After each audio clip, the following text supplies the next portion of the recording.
Wow. Okay. Good afternoon. My name is John, and I've been wanting to do a video like this for a little while, talking about some of my favorite bands. Uh, Today, although this wasn't the way I wanted to start doing a video series like this, um, I'm going to talk today about the band Warlord, and I want to pay homage to William J Tsamis. Sorry, I don't know exactly how to pronounce his last name. Uh, Also known as Destroyer in Warlord, at least on the first couple albums. Guitar player, songwriter, um, main the main man behind Warlord. Um, Woke up to find out that he'd passed away a couple days ago, on May 13th, and I was really taken aback by it. Warlord was one of those bands that when I first started branching out into um, other bands aside from Kiss, AC/DC. I moved into Ozzy, and then I moved into started getting into heavier stuff. Eventually, I started getting into like Metallica and Slayer and a lot of stuff like that. I came across this album called Best of Metal Blade Volume. Well, the first one I got was Volume Two. I eventually picked up Volume One, and it featured a song of theirs called "Child of the Damned," and I really fell in love with that song. That was one of the better songs on that whole compilation, and so I went sought out the first album, which no, this is not the original version of mine that I had, but this is a reprint. Unfortunately, I had a cassette version that I have since gotten rid of, but I wish I hadn't. But anyway, um, it's an album called Deliver Us. I try to get away from some of this glare here. Deliver Us, great album, fantastic album. Uh, they're kind of known as epic metal. So, and a lot of these songs have a very epic like feel. Even though they're not very long epics, they just have that kind of battleground epic feel. Deliver Us from Evil, Winter Tears, Child of the Damned that I mentioned, Penny for a Poor Man, Black Mass, Lucifer's Hammer, Mrs. Victoria, which would be featured on Metal Blades, Metal Massacre 3, was another popular song. They would then do a single, Lost in Lonely Days and Aliens, which I don't have a physical copy of here, unfortunately. But that would soon come out after Deliver Us. Um, they would then release a live album, um, that uh, is would become known as um, and the Cannons of Destruction Have Begun. I wanted to make sure I got the title right.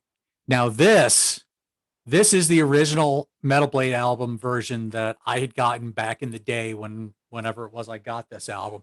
I've probably have had this, I'm gonna guess, at least 30 years plus, you know.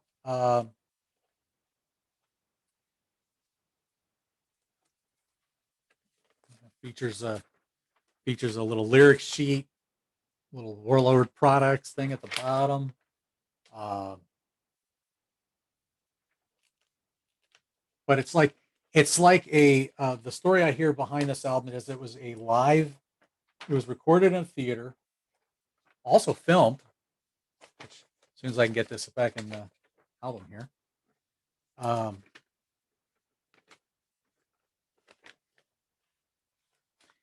it was filmed in a theater, it would be re-released by Metal Blade later, I believe, in 2003. They called this book one. So what this was is this is the and the cannons of destruction have begun. So this is that album, and then this has that DVD. So it has the DVD, and then basically the second there's a bonus CD on this, which is kind of like a best of, I guess you could say. But it's essentially it's essentially the Deliver Us album. Um, Still fantastic, wonderful.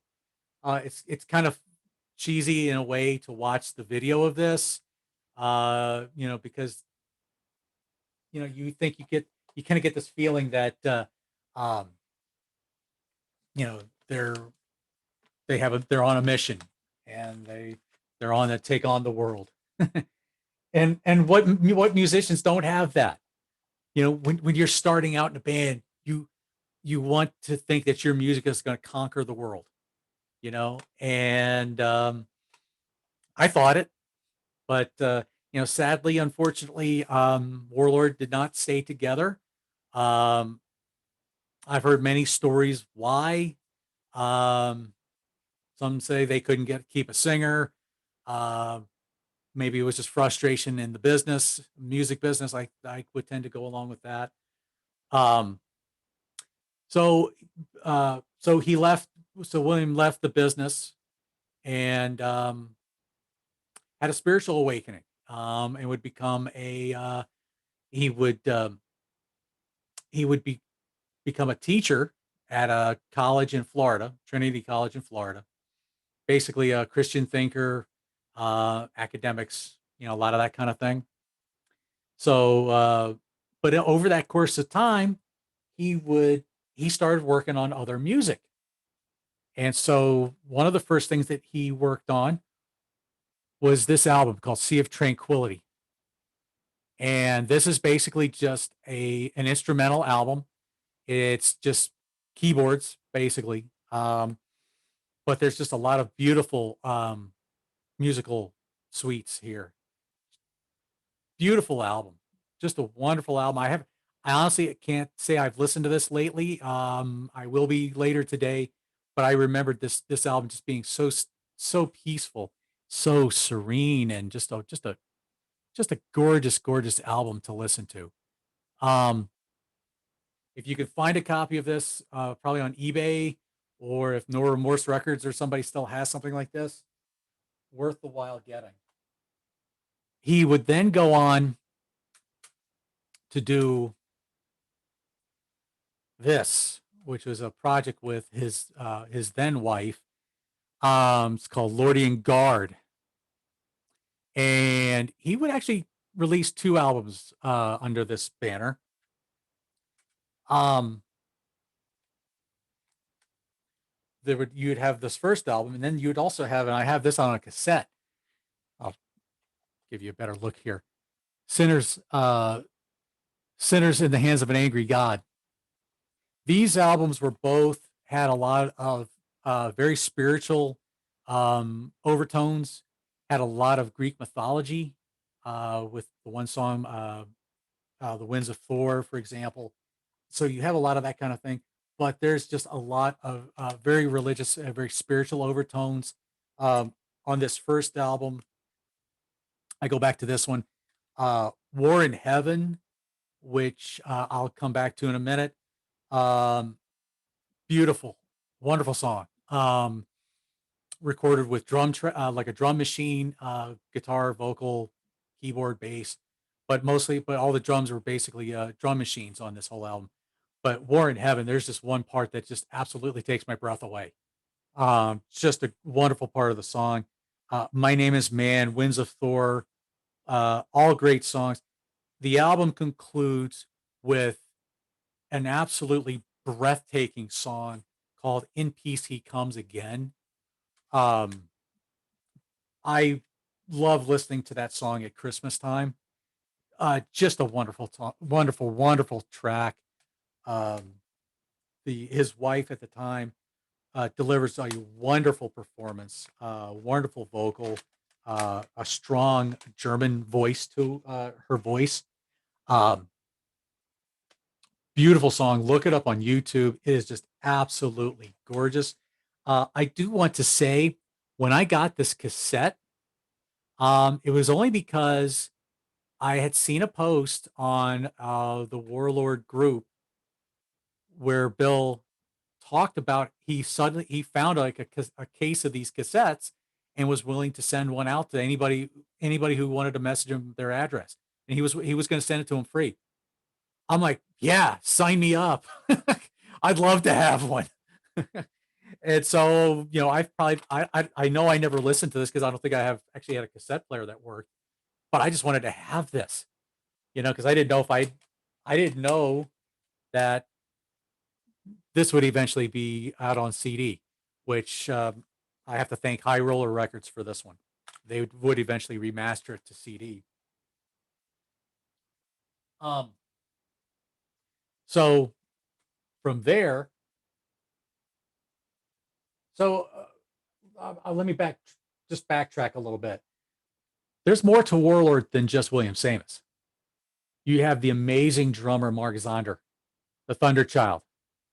So what did Mark do after Warlord kind of went away? Well, he would join he would join this little prog metal band, another band that I came to love off of those Metal Blade compilations albums, and I'm talking about I'm talking about Fate's Warning. And this would be the first album that Mark would appear on, Fearless Symmetry. Great tracks on this, Through Different Eyes, um, Nothing Left to Say, Chasing Time at Fate's Hands. I mean, there's just Part of the Machine. There's just so many great tracks on this. This is a wonderful album. Uh, love this period of Fate's Warning. Parallels is next. Here again, Leave the Past Behind, Eye to Eye, Point of View, We Only Say Goodbye. Um, then you have Inside Out. Um, I think of Outside Looking In, Afterglow, Monument. Um, great, a lot of great tracks. It's been a while since I've listened to a lot of those Fates Warning albums.